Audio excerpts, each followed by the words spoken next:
E aí, rapaziada, boa noite, né? Já são quase 7 horas da noite. Então a gente hoje vai ter mais uma aula com o tio Dani. E a gente não vai sair, aliás, a gente vai ficar um período de transição entre o final da Idade Média e o início da Idade Moderna, tá? A gente vai focar hoje principalmente o assunto referente ao surgimento das monarquias nacionais, ou comumente chamado de Antigo Regime ou monarquias absolutistas. Se vocês lembrarem na aula de ontem, a gente tratou ali mais ou menos no final sobre o renascimento comercial e urbano, que é aquele período de fortalecimento do comércio, crescimento das cidades ou dos burgos, o fortalecimento da burguesia como classe social. Mas durante o assunto, durante a aula, eu citei alguns aspectos de uma epidemia que surgiu ali por volta de 1383, então finalzinho do século XIV, tá? Chamada de peste negra ou peste bubônica, né? Que se expandiu pelo continente europeu principalmente devido ao comércio, né? Lembrem que navios de Gênova, provenientes da Ásia, trouxeram consigo o bacilo da peste, que estava inserido dentro das pulgas dos ratos, não só dos ratos, mas de qualquer animal. Mas em função da precariedade e da falta de higiene nas cidades, essa doença acabou se espalhando e quase dizimando 50% da população europeia. Como o nosso foco hoje é ali esse período de transição entre o final da Idade Média e o início da Idade Moderna, a gente vai tratar principalmente o assunto referente ao surgimento das monarquias nacionais ou absolutistas.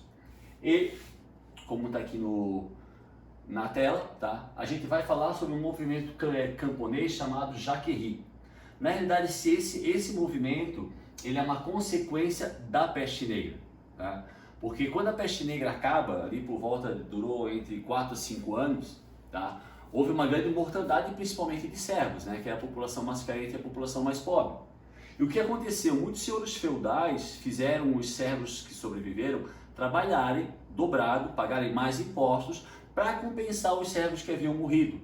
Então a situação do servo, que anteriormente a peste já era periclitante, após a peste ela se torna pior.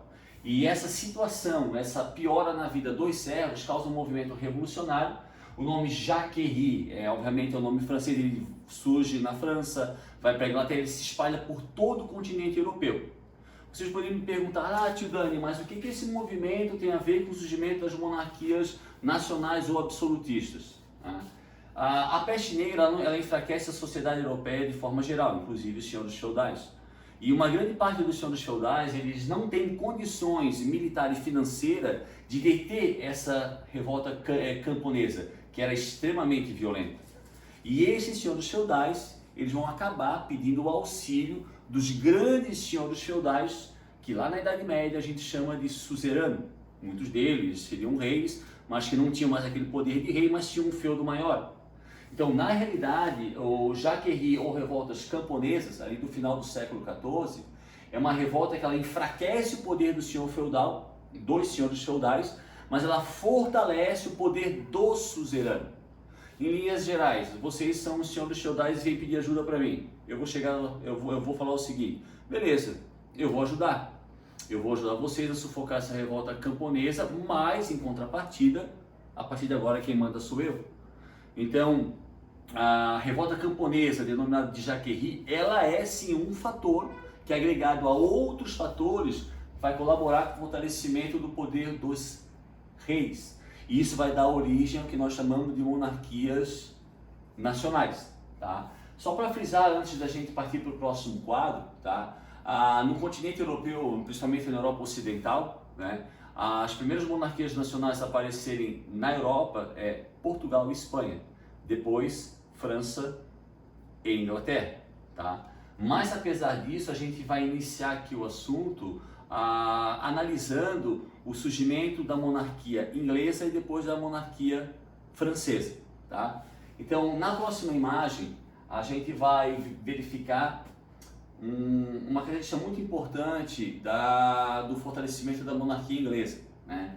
Que é o que a gente chama de Magna Carta de 1215, tá? Lembrando, tá, que os ingleses consideram como o primeiro rei da Inglaterra, Guilherme I, lá por volta do início do século XI. Ele, para os ingleses, é o primeiro rei, tá? E conforme vai passando o tempo, o poder do rei da Inglaterra vai acabar se fortalecendo. Essa carta aqui, ó, tá, de 1215, no ano de 2015 houve uma grande comemoração no território inglês em homenagem aos 800 anos da carta. Por quê? Essa carta ela aparece num momento onde os ingleses estavam em guerra com os franceses. E durante o governo do João Sem Terra, que é um rei que ele perde a guerra para os franceses, houve um grande aumento da carga tributária. Então a nobreza, a pequena burguesia, eles se unem, eles formulam uma carta chamada Carta Magna, e essa carta, em linhas gerais, ela limitava o poder do rei.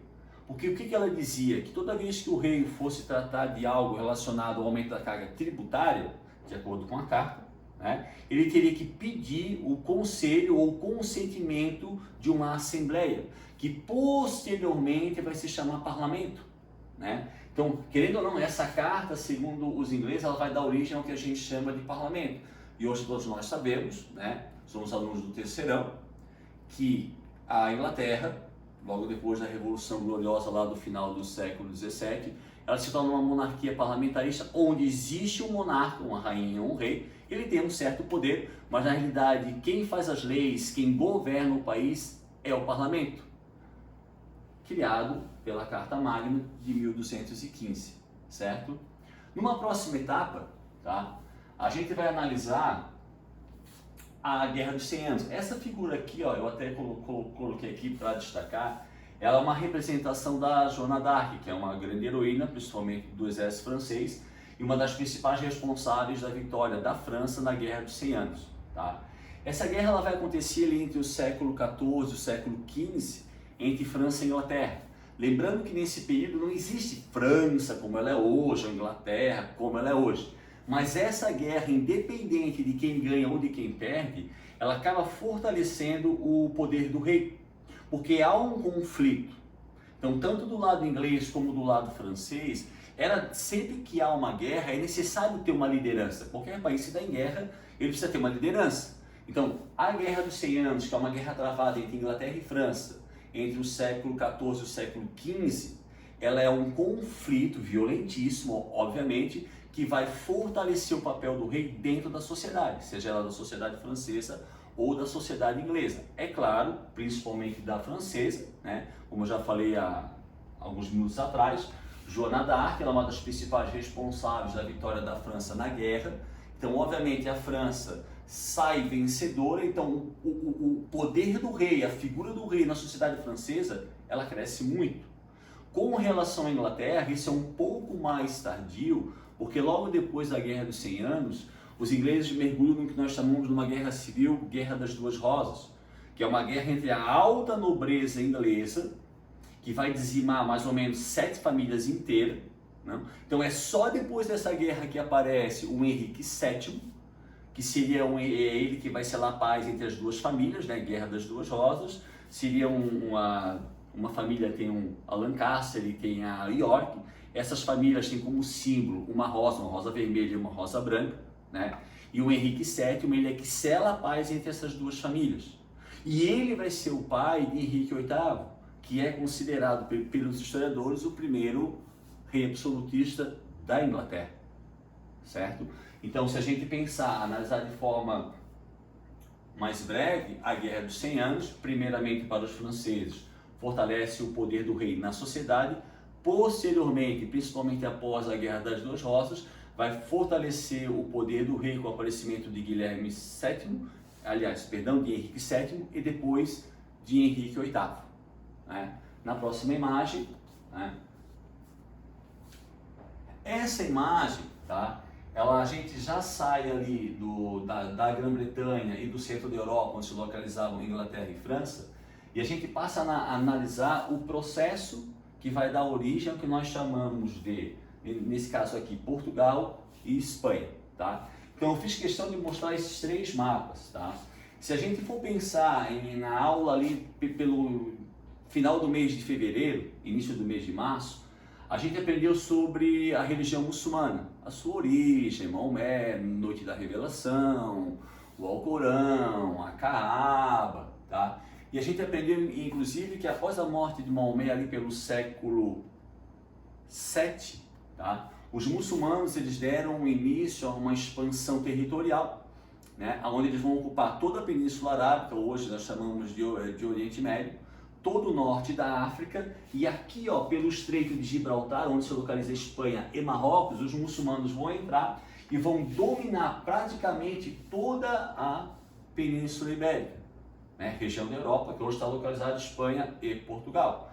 E só para dar uma destacada, quando os muçulmanos tentaram entrar para o restante da Europa, que seria hoje a fronteira entre Espanha e França, eles foram detidos pelo rei franco Carlos Magno. Mas o intuito dos muçulmanos era dominar todo o continente europeu, tá? Mas graças a Carlos Magno eles se situaram apenas na Península Ibérica, tá? Aqui mostra essa parte laranja aqui, ó, seria a parte de reinos cristãos, de terras ainda pertencentes aos cristãos. E conforme a gente vai analisando a parte laranja de forma gradativa, ela vai aumentando. O que significa isso?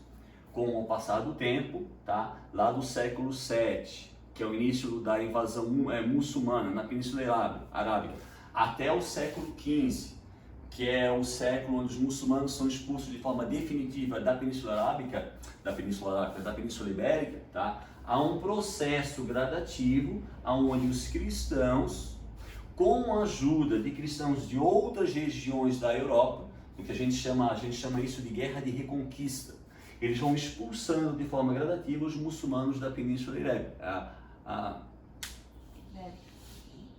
Ibérica, isso. Obrigado, da Península Ibérica, tá? E essa expulsão vai dar origem ao que nós chamamos de Portugal e Espanha. Primeiramente Portugal e depois Espanha. Lembrando que conforme os muçulmanos são expulsos, vai surgir um grande reino chamado de Leão e Castela, tá?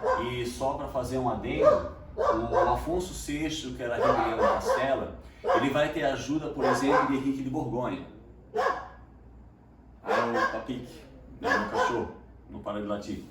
Ele vai ter o Afonso VI, rei de Leão e Castela, ele vai ter ajuda de Henrique de Borgonha, que é um nobre francês. E, como compensação, o Afonso VI, ele dá ao Henrique de Borgonha um pedaço de terra, chamado aqui bem no cantinho, condado portugalense, e a mão da própria filha. Em resumo, com o passar do tempo, conforme os muçulmanos são expulsos da península... Que coisa! Conforme os muçulmanos são expulsos, certo?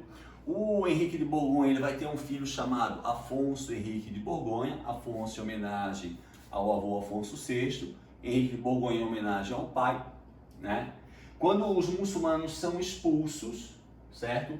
A mãe do Afonso Henrique de Borgonha, se eu não me engano, Dona Teresa, já viúva de Henrique de Borgonha, ela mantém um relacionamento com o nobre de Castela, e isso vai causar um medo muito grande na população e na burguesia do condado portugalense.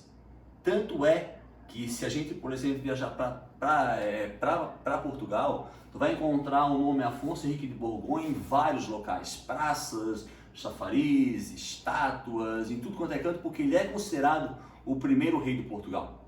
Ele, com apenas 19 anos, né, com medo que o condado voltasse a ser anexado pelo reino de Leão e Castela, ele proclama em 1139 ou 1140 a independência do condado com o nome de Portugal. Então Portugal, apesar de um tamanho pequenininho, que Portugal chega a ser um pouco maior ou um pouquinho menor que Santa Catarina, é a primeira monarquia nacional do continente europeu, quer dizer, é o primeiro país a surgir na Europa onde existe um rei com poder centralizado, apoiado pela burguesia e pela Igreja Católica. Aí, conforme os muçulmanos vão sendo expulsos do restante da Península Ibérica, lá em 1492, aí tem-se origem o país chamado Espanha, né? Então, se a gente resumir, os dois primeiros países a surgirem na Europa é Portugal e Espanha.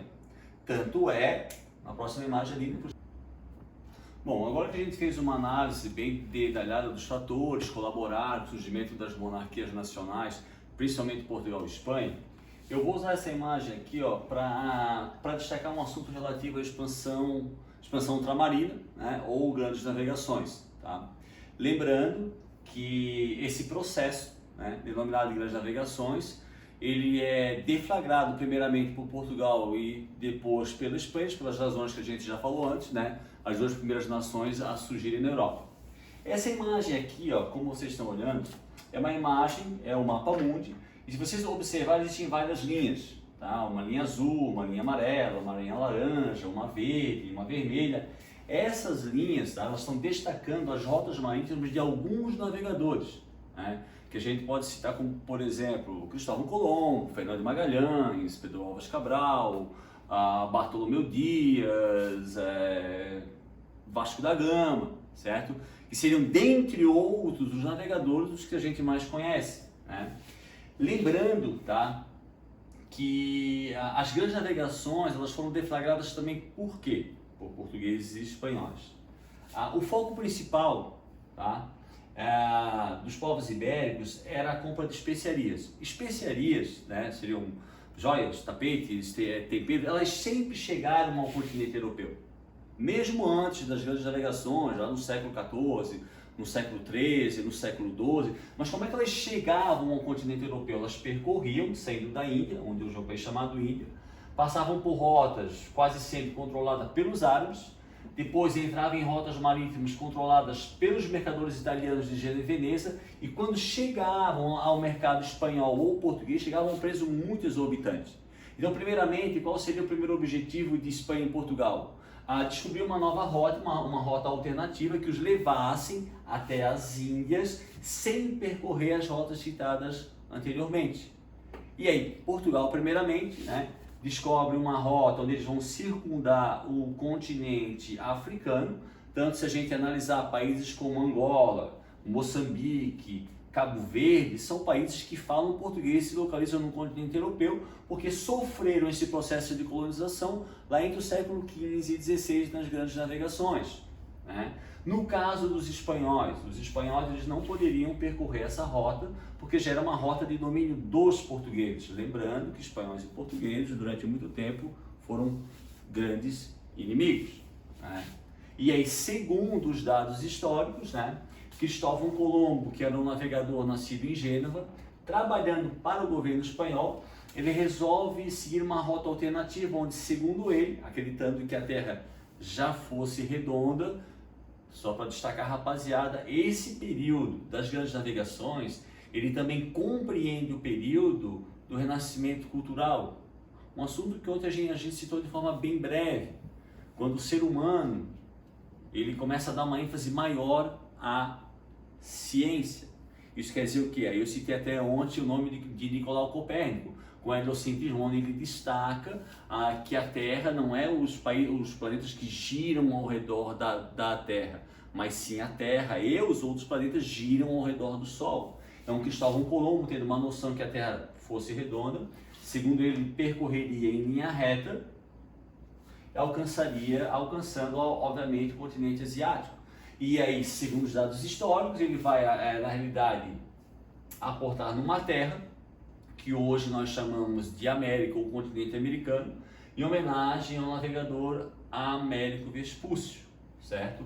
Mas esse processo chamado de grandes navegações torna Portugal e Espanha, ali entre o século XV e o século XVI, as duas maiores potências do mundo, que seria mais ou menos hoje, vamos fazer uma correlação Estados Unidos e Rússia, militarmente falando. Tanto que a próxima imagem, né, que a gente vai analisar agora, ela é referente ao Tratado de Tordesilhas, tá? Como Portugal e Espanha se tornaram as duas grandes maiores potências do mundo, em 1494, os portugueses e espanhóis eles criam um tratado onde, na realidade, eles dividiram o mundo entre si. Fazendo uma observação, obviamente que esse tratado não foi aceito por holandeses, não foi aceito por franceses, mas eles dividiram o mundo e, no caso, né, aqui se a gente analisar essa parte direita do mapa, tem essas duas linhas, certo? E essa linha aqui, entre essas duas linhas, compreenderiam as terras pertencentes a Portugal. E se a gente analisar bem aqui embaixo, eu pegaria o litoral do Brasil. E o restante do continente americano pertenceria à Espanha. É óbvio, se a gente analisar a história, os documentos históricos, os textos históricos, esse tratado, na realidade, ele nunca foi obedecido na prática. Mas no papel, essas duas nações, essas duas potências, dividir o mundo entre si. Indo um pouco mais além, tá? Existe uma discussão muito acalorada, isso já nos últimos anos, se a descoberta do Brasil foi feita por Pedro Álvares Cabral de forma intencional ou não, ele é o primeiro português, os portugueses já sabiam que tinha terra ou não. Para os historiadores que defendem a intencionalidade da descoberta, isto é, quando Pedro Álvares Cabral veio ao Brasil em 1500, ele já sabia que aqui havia terra, o Tratado de Tordesilhas ele é usado como prova da intencionalidade. Por quê? Se a gente analisar que o litoral brasileiro, ou quase todo ele, pertenceria a Portugal. Pedro Álvares Cabral chega em 1500, o tratado é 1494. Então, alguns historiadores se perguntam, por que Portugal assinaria um tratado se ele não sabia que tinha terra? E por que eles assinaram um tratado que por coincidência dava a eles o litoral do Brasil? Então, para os historiadores que defendem a intencionalidade do descobrimento do Brasil, o Tratado de Tordesilhas é usado como um exemplo, como uma prova dessa intencionalidade, né? Então, e aí isso vai levar ao processo de colonização, das capitanias hereditárias, da colonização da América Espanhola, que é um assunto mais para frente. Voltando um pouco para a imagem anterior, por gentileza, minha querida Aline. A gente deve lembrar também que alguns minutos atrás a gente falou sobre a Guerra dos 100 Anos, a Guerra das Duas Rosas, o movimento de Jaquerie, foi em século XIV, século XV. Então, se a gente analisar durante esses séculos, XIV, XV, XVI, o continente europeu estava num período de constantes guerras. E isso vai levar, né, os comerciantes, não só portugueses ou espanhóis, a utilizarem o mar para fazer comércio, porque era muito perigoso fazer comércio em terra, em função das guerras. E aí outras nações, outras comunidades, outras regiões e outros países vão começar a utilizar com mais frequência o mar para fazer comércio. E aí Portugal e Espanha, como se tornam as duas primeiras nações da Europa, vão aproveitar esse período onde o mar é usado como rota e vão deflagrar o que nós chamamos de grandes navegações, como já falei antes, se tornando as duas grandes maiores potências do século XV e século XVI. Então, meus queridos alunos, seria isso. Numa próxima aula a gente volta a tocar sobre grandes navegações, certo? E espero que a aula tenha sido boa, tá? Como eu disse para vocês antes, assim, em função do coronavírus, da quarentena, a gente está fazendo o possível com o material que a gente tem na mão, né? Não dá para comprar nada por aí, tá? E tentando deixar vocês mais atentos, mais por dentro do assunto, para que não percam, principalmente o pessoal do terceirão, né? A gente não pode perder tempo, porque se Deus quiser, essa quarentena vai passar, tudo vai se resolver, a gente vai entrar na vida normal e os estudos vão continuar, os vestibulares vão acontecer, o Enem vai acontecer e vocês não podem ficar para trás.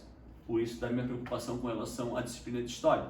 E aí espero que vocês curtam lá no canal do Tio Dani, que isso é legal, né? Isso é legal, isso é muito bom, tá? Como ali? Se inscreve. Como? Se inscreve. E se inscreve para valorizar a aula do Tio Dani. Isso é muito bom, isso me deixa muito feliz mesmo, tá?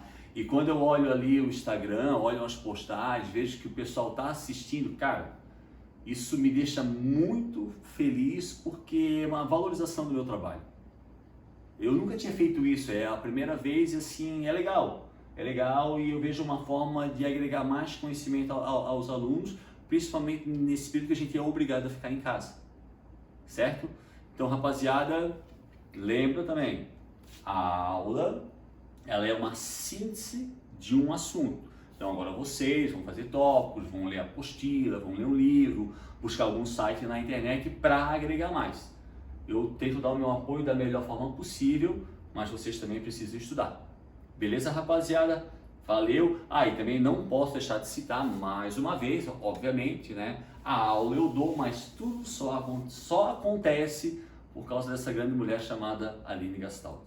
Falou, rapaziada, um abraço, brigadão, tá?